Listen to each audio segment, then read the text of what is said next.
Bienvenidos a Parlamento Abierto. Y es muy importante su punto de vista. ¿Qué significa eso para nuestra sociedad? Presentó una iniciativa con proyecto de decreto de la paridad de género de la Cámara de O en lo Diputados. general y en lo particular, la reforma constitucional.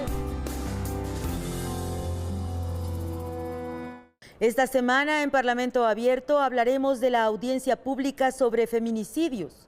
También lo haremos sobre las personas que hablaron en tribuna en lengua materna, así como de la transmisión del programa Parlamento en Vivo a través de las redes sociales. Y tendremos nuestras secciones de Todas al Congreso y Parlamento Abierto.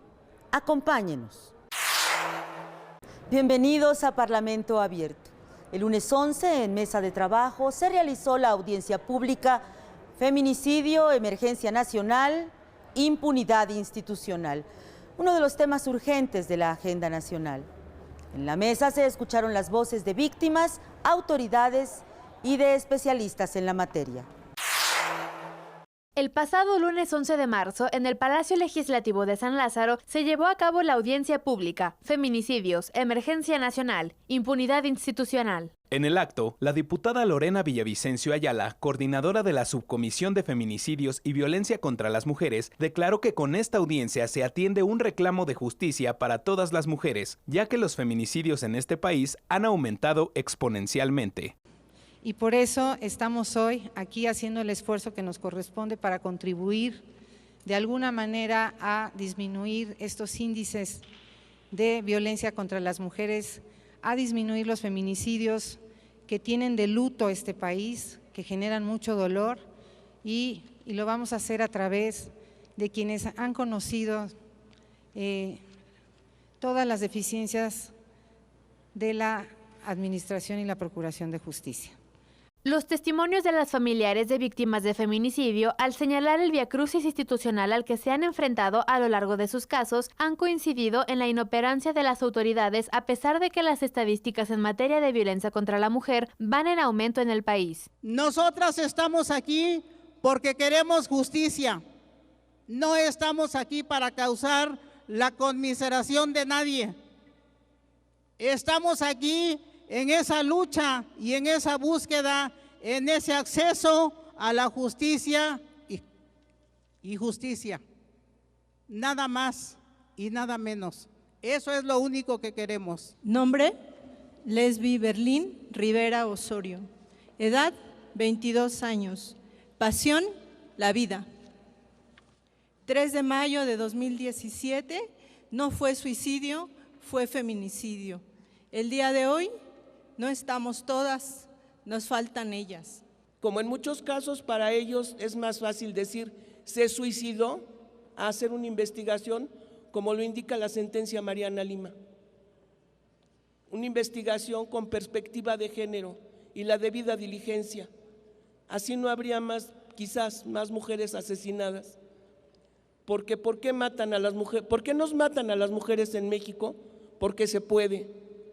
Porque se puede, porque no pasa nada. Porque aquí es mejor ir detrás de los narcotraficantes, de los rateros, de otro tipo de delincuentes, que perseguir a los feminicidas. Este 14 de febrero son ya 18 años peleando con quien me tiene que proteger, el gobierno. Porque el Ministerio Público es nuestro abogado, es nuestro protector, pero también es el que se encarga de empantanar nuestras investigaciones. Son los que se encargan de fabricar culpables. Por su parte, especialistas participantes de esta mesa de trabajo coincidieron en que el feminicidio es la violencia más extrema hacia las mujeres y que deben incrementarse los esfuerzos para garantizar sus derechos, para que los infractores no queden en la impunidad, porque ese es el mensaje que se envía a la sociedad, que la violencia masculina contra las mujeres es aceptable e inevitable. En México, además, sabemos que 9 mujeres son asesinadas al día. Y aquí estamos hablando de funciones con presunción de homicidio según las estadísticas vitales del INEGI. Estas estadísticas que no incluyen lo que se denomina suicidio. Entonces es importante que solo estamos hablando de las cuestiones cuando se denomina homicidio, entonces muy probablemente podrían ser más. Esto fue en 2017, y si hablamos de las niñas, en todo ese mismo año 2017, 341 niñas y adolescentes fueron asesinadas en este país. En 2017 se tuvo un registro de 3.430 muertes violentas de mujeres. Esto es 3 veces más que en 2007, en una década. De acuerdo con el Secretariado Ejecutivo del Sistema Nacional de Seguridad Pública, en 2018 se contabilizaron 3.606 feminicidios. La mujer no fue asesinada nada más de un momento a otro. Vivió una experiencia de dolor y de sufrimiento psicológico, económico, moral, y nadie hizo nada al respecto. Nadie hicimos nada al respecto y nadie seguimos haciendo nada al respecto, porque lo dice también la representante de la ONU, estamos normalizando este ciclo de violencia. Entonces debemos seguir alzando la voz y no permitir como mujeres que esto siga aconteciendo en las situaciones incluso más mínimas, para poder llegar a evitar llegar a este extremo de violencia.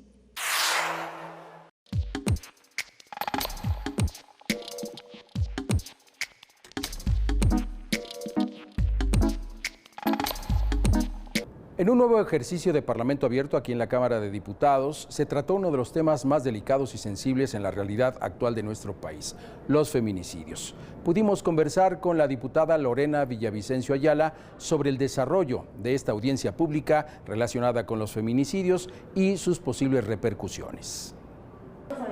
Fue una audiencia muy importante porque por primera vez quienes tuvieron el papel preponderante fueron las víctimas. Tuvimos testimonios desgarradores que nos indican y nos manifiestan claramente la impunidad que se está generando en los órganos de procuración y administración de justicia en este país, por parte del Ministerio Público, de sus policías investigadoras, fundamentalmente. Ahí se concentra una gran parte de la impunidad y obviamente también con una parte de los jueces. Entonces, para nosotros fue muy revelador. Y además quiero decirte que además de las víctimas que prácticamente están revictimizadas por la violencia institucional, por el maltrato que les dan las autoridades, que tienen la obligación de darles una atención con perspectiva de género, vemos que no hay nada de esto en estos órganos a los que hacía referencia. Entonces hicimos esta audiencia pública porque justamente queremos detectar y hacer un diagnóstico de a qué se están enfrentando las víctimas el día de hoy, las víctimas los familiares de las víctimas de feminicidio. ¿A qué se enfrentan? Pero también diría que de las víctimas, a qué aparatos se están enfrentando de justicia en este país que no funcionan. Y por otro lado también invitamos a algunas autoridades que están involucradas con estos órganos como magistrados. Vino un fiscal, no vinieron otros fiscales que fueron invitados porque a lo mejor sabían que realmente iba a ser muy complicado dar una respuesta frente a estos testimonios desgarradores.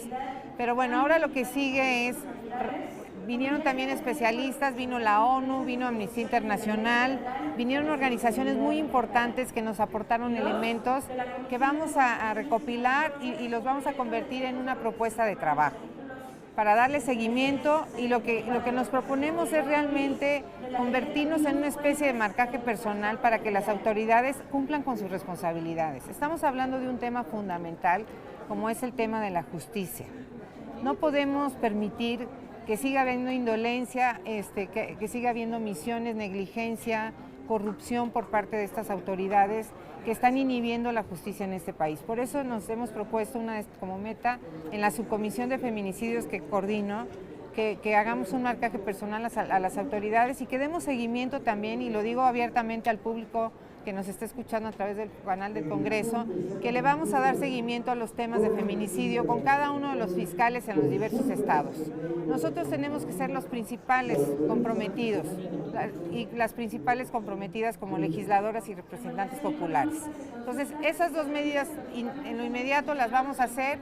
Ya metimos un punto de acuerdo también que se va a presentar aquí en el Pleno de la Cámara de Diputados, donde estamos solicitando información de los 424 municipios que están hoy en alerta de género. Queremos saber qué están haciendo concretamente para combatir el feminicidio y la violencia contra las mujeres. Así estamos, en esa ruta vamos y en las próximas semanas tendremos ya un programa puntual de trabajo derivado de esta audiencia pública que fue muy importante para nosotros. Seguiremos tratando estos temas tan delicados y tan importantes en Parlamento Abierto. Muchas gracias.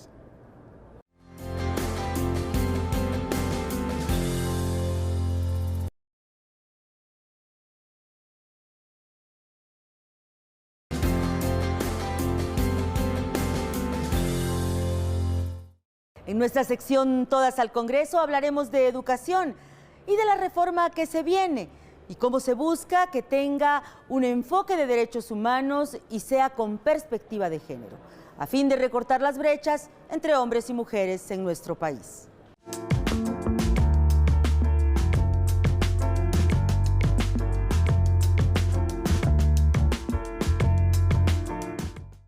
¿Qué tal? Bienvenidas, bienvenidos a este espacio donde hablamos siempre de perspectiva de género desde la Cámara de Diputados en el programa Parlamento Abierto. Hoy toca un tema además fundamental para acabar con la brecha que existe entre hombres y mujeres, sobre todo desde la visión de una perspectiva de género y de una desigualdad que ya no debería de existir en nuestra sociedad. Hoy vamos a hablar de la educación y para eso vamos a entrevistar el día de hoy a la diputada presidenta de la Comisión de Educación de la Cámara de Diputados, a la diputada Adela Piña Bernal. ¿Con respecto a qué? ¿Cómo sería una reforma educativa con perspectiva de género? Que esté la palabra perspectiva de género totalmente explícita porque no estaba en la anterior reforma. Uno de los criterios que hemos considerado fundamentales en este asunto de la reforma y que esperemos que quede de manera textual, se impartirá un enfoque de derechos humanos promoviendo el conocimiento y el pleno respeto a los mismos y con perspectiva de género a fin de solucionar, y ahí viene la definición, los desequilibrios que existen entre hombres y mujeres derivados de las diferencias culturales asignados a los seres humanos que producen discriminación y violencia hacia las mujeres. Entonces, esta parte de este criterio, lo que queremos es que quede en el nuevo marco jurídico del artículo 3º constitucional, precisamente para empezar a cerrar la brecha en todo el sistema educativo nacional entre hombres y mujeres. Como vemos, es muy importante que se hable de perspectiva de género en la nueva reforma educativa. Pero ¿cuáles serían las acciones más importantes para llevar a cabo en esta reforma educativa? Yo creo que no solamente es la educación, sino es un conjunto el asunto de la violencia y de las desigualdades entre hombres o mujeres, pues es un asunto estructural y de cultura, pero la educación es fundamental. Entonces a nosotros nos interesa mucho que en todo el sistema educativo nacional haya oportunidades, primero de acceso y dentro de las escuelas que exista un discurso de igualdad y oportunidades para las niñas y para los niños, para que ellos también vayan cambiando paradigmas de las propias familias que siguen marcando esas enormes diferencias, que las niñas se sientan incluidas en todas las actividades, que las niñas sepan que son capaces y que tienen la capacidad para salir adelante y competir en el mismo nivel, en el mismo sentido con sus compañeros, obviamente todo dentro del marco del respeto y de la pluralidad y también a su propia cultura, porque no estamos hablando únicamente de una cuestión citadina, no estamos hablando de la educación en general y esto también implica pues la educación indígena, la educación para adultos, etcétera, ¿no? Entonces eso es lo que buscamos. Nuestro país está viviendo un fenómeno muy difícil de violencia contra las mujeres. La esperanza es que la educación ayude en ese sentido. Y también la pregunta es, ¿esta es la primera vez que se legisla con perspectiva de género en cuestiones de educación? Yo creo que ha habido muchos esfuerzos. Sin embargo, explícitamente no estaba esta frase de perspectiva de género. Entonces yo creo que va a ser algo muy bueno. Estamos hablando de que somos una legislatura, o nos dicen la legislatura de la paridad de género, y creo que bueno, pues tenemos que tomar acciones que verdaderamente sean, por ahí lo mencionan, ¿no? Acciones sustantivas para que esto realmente tenga un impacto totalmente positivo y que no se quede únicamente en perspectiva de género sin tocar las estructuras que llevan a estas desigualdades, ¿no? queremos cerrar la brecha y creo que con educación lo podemos hacer. No va a haber transformación si no hay igualdad de oportunidades para hombres y para mujeres. Que la perspectiva de género esté en nuestra educación y que además sea explícita nos va a ayudar a todos a tener una mejor sociedad y sobre todo también a proteger a nuestras mujeres y educar a nuestros niños de una forma distinta. Gracias por haber estado con nosotros, me despido y nos vemos en la próxima. Esta semana se realizó el segundo ejercicio de Parlamento en Vivo, que se transmitió en directo a través de las redes sociales de la Cámara de Diputados y que esta vez abordó el tema de la Guardia Nacional. Veamos algunos de los puntos de vista de las diputadas y los diputados participantes. El miércoles 13 de marzo, desde el lobby del Palacio Legislativo de San Lázaro, se transmitió en directo a través de las redes sociales de la Cámara de Diputados el programa Parlamento en Vivo. El tema de discusión fue el de Guardia Nacional y en él participaron las y los diputados Ángel Benjamín Robles Montoya, María Alemán Muñoz Castillo, Carmen Julia Prudencio González, María Guillermina Alvarado Moreno, Pilar Ortega Martínez y Jorge Arturo Argüelles Victorero. Esto como preámbulo a la declaratoria de constitucionalidad de la Guardia Nacional en la sesión ordinaria del jueves 14 de marzo, tras su aprobación en los 32 congresos locales. Tendremos 60 días los grupos parlamentarios para ir a los detalles, pero vaya a ser un general, un coronel o un abogado, quien esté al frente, de todas formas, hay que decírselo a nuestros amigos de las redes sociales, es mando civil. Independientemente de que el jefe supremo de las Fuerzas Armadas de este país, el presidente de la República, el licenciado López Obrador, es un civil, pero hay que aclarar que ese es el espíritu de lo que se aprobó tanto en el Senado como aquí en la Cámara de los Diputados, y que nosotros debemos darle las garantías a los ciudadanos que están preguntando. Los elementos, tanto del Ejército como de la Marina, ven en estas instituciones el honor propio y el honor de su familia. Ellos es una forma de vida, así entienden la disciplina en la que se forman, y eso creo que aumenta las probabilidades, sin duda, sin ser infalibles. Somos seres humanos, sin ser infalibles, pero aumenta las probabilidades y las posibilidades de consolidar un cuerpo mucho más confiable. Y les comparto estos datos. Las policías municipales y policías estatales no alcanzan ni el 9% de confiabilidad entre los mexicanos, cuando el Ejército y la Marina, ambos están por encima del 45%. Entonces, la Guardia Nacional es una institución de seguridad que va a ejercer la función de seguridad pública, que es un derecho humano que todos los ciudadanos tenemos, ¿no? Dado ese razonamiento en el artículo 21, la Guardia Nacional tiene que operar con todos los delitos, porque aparte la Guardia Nacional debe ser primer respondiente, es decir, la persona que primero se entere, aquel funcionario que en principio se entere de cualquier delito que haya cometido o una persona víctima de ese delito. Por lo tanto, pues, la Guardia Nacional tiene que aplicarse para todos las víctimas de los delitos, ¿no? Por supuesto que se trata de desmilitarizar, gradualmente se va a desmilitarizar. Sí, como lo decía mi compañero del PES, no podemos ahorita sacar a los militares de las calles, no se podría. Las condiciones de inseguridad del país no lo permiten, ¿sí?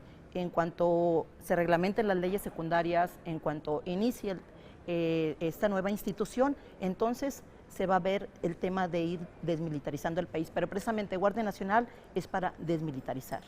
Es solamente una parte de una política que tiene que ser todavía de mayor aliento y de mayor alcance. Una Guardia Nacional que sin duda podrá contribuir, pero que no lo será del todo, y nosotros lo hemos insistido mucho desde Acción Nacional.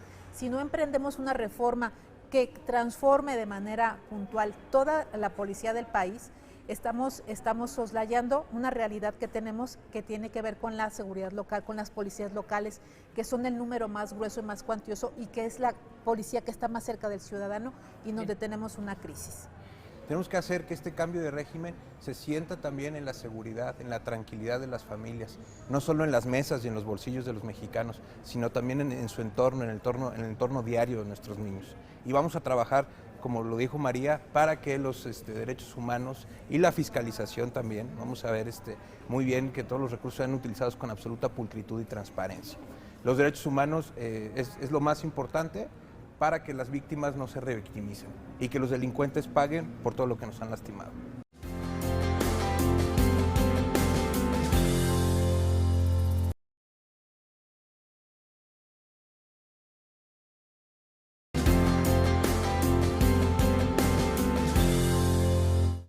Como parte del Año Internacional de las Lenguas Indígenas, continuamos con las participaciones de hablantes en lengua materna ante el Pleno de la Cámara de Diputados. Esta vez en zapoteco y en mazahua. Escuchémoslas. En la sesión ordinaria del martes 12 de marzo, en la participación semanal de una persona hablante de lengua originaria ante el Pleno de la Cámara de Diputados, tocó turno al escritor zapoteca Víctor Cata, quien expresó que la política lingüística que han seguido las autoridades en el país separa al español de las lenguas indígenas. Esto en el marco de la conmemoración del 2019 como Año Internacional de las Lenguas Indígenas. Sakaguni bisa nanyabi ida sakaguchi beladu gira kashkuidi nesalu kastiwaya nebishose na agunie di jaza de cheyo nella denesa ne kabin ni jaga lije nella kagunie di jaza ji masigana nya nabe sacharikagi igu labe keninibe dichastia ne kenyapabe tunukalabe ninibe ni. También aseveró que lo que presencia es que el zapoteco está dejando de ser una lengua materna para pasar ya no a un segundo plano, sino a formar parte de la memoria de hablantes pasivos. Stichaka ninkalaka pakasia shakashkendaka ji gichisagita biasasti guyu chupabini nabegun nagichi la kalaka Ignacio Tobi Manuel Altamirano, Nestobi Ramírez.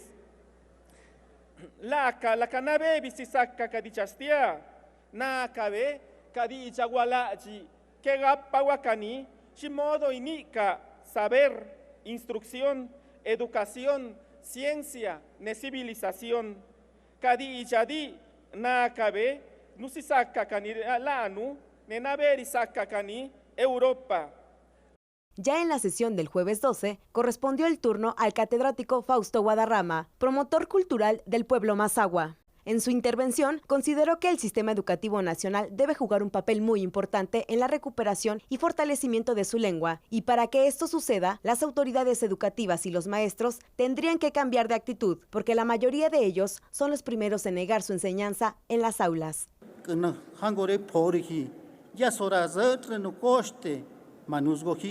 Sido rabeji kanombanteji, rabeji echofu, yehe yokaji, pama, nehini, hangori mimihi, nukwa hangori bubuhi. Kanupaya, kako da yori minki teshe yonte, nestaratzaihi, hangorahijihi. Idiaka yon yohi akano, rachotehi yemicha, kofose. Yegwa yon ranyaki, con yonte, yoshipesihi, yudiakano nya, ngehe kera fechi, feratzaki inzaka, rihanra hikako pese, nunjillo, no michu, no María. Nungehe kohiehi bito, y enricho, cochiñaki ñarro, con belle canuñini, que guarojo de hirumimi hinajo, peyao belle yumbara, mamilerroki, rinegome, que ranguare, no yufo, hango yusihi yohuembehi, hanomina Kana, la yisihi nun año, hakurambeñaku, ñeki no imubu, rashoga, hakunu yukharma hiteshe yanini, hakuran yoda hiteshe, yuramihi naho, irapesihi, no coste, teshehi, poju. Y en la crónica de hoy, Miguel Reyes Razo nos habla de igualdad de género.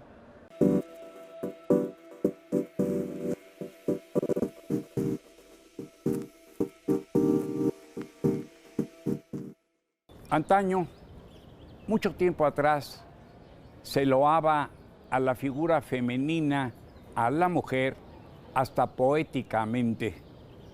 Se ponía de manifiesto en cada una de las mujeres las más elevadas virtudes que el ser humano pueda concebir. No solamente la bondad, no solamente la dulzura, no solamente su capacidad de recrear la vida, de dar nueva vida. También estaban en ellas la abnegación, la renuncia, en cada poesía donde una madre cedía generosamente su vida con tal que la del hijo amado se salvara. Y entonces la escuela, la casa, el medio ambiente en que los mexicanos nos desarrollábamos, percibíamos, sabíamos y entendíamos que había que respetar, sentir gran respeto hacia las mujeres, que la mujer era digna, era merecedora, exigía gran respeto. Respeto bien dicho, bien expresado en términos de trato, de convivencia, y como no, así nace también hasta el Día de las Madres. Se empieza a reconocer el enorme valor de las mujeres. Y como en la antigüedad, pues las vestales, las mujeres mártires, las mujeres conductoras, las mujeres luchadoras, las mitológicas amazonas. Ser igual al varón. Un ser prominente en la sociedad y en la construcción de la comunidad. Que opine, que diga, que hable, que exprese. ¿Quién puede oponerse? ¿Quién en su sano juicio puede oponerse a la educación de una mujer, de las mujeres? Que las mujeres no vayan a la escuela, que las mujeres no accedan. Pero ¿en qué cabeza cabe? ¿Cuánta locura implica la mera expresión de semejante juicio? Presidente de la Academia Científica, Octavio Paredes, me ha hablado de mujeres que antaño estaban en el surco, en el Bajío mexicano, y que han accedido a la educación superior y hoy investigan en laboratorios de Alemania y de Suiza. Es la educación la llave para que las mujeres alcancen también esa dignidad, ese respeto y ese lugar que merecen, y que las eleva todavía y las hace constructoras de su medio ambiente. Ya no se trata, como decía el poeta, solamente de no tocarlas ni con el pétalo de una rosa, sino de un respeto cotidiano, de un trato igualitario y de un reconocimiento a sus enormes virtudes y a su talento, a la persona. Volvamos a aquella frase que se ha deteriorado tanto, pero que significa también muchísimo. Vámonos respetando. Hagamos eso y la convivencia será más fluida, más amorosa, más feliz. Soy Miguel Reyes Razo, su servidor. Hasta la próxima. Y así llegamos al final de nuestra emisión de esta semana. Una vez más, gracias por acompañarnos. Esperamos sus comentarios en nuestras redes sociales de la Cámara de Diputados con la etiqueta Parlamento Abierto TV. Participe. Hasta la próxima. Bienvenidos a Parlamento Abierto. Y es muy importante su punto de vista. ¿Qué significa eso para nuestra sociedad? Presentó una iniciativa con proyecto de decreto de la paridad de género de la Cámara de Diputados. O en lo general y en lo particular, la reforma constitucional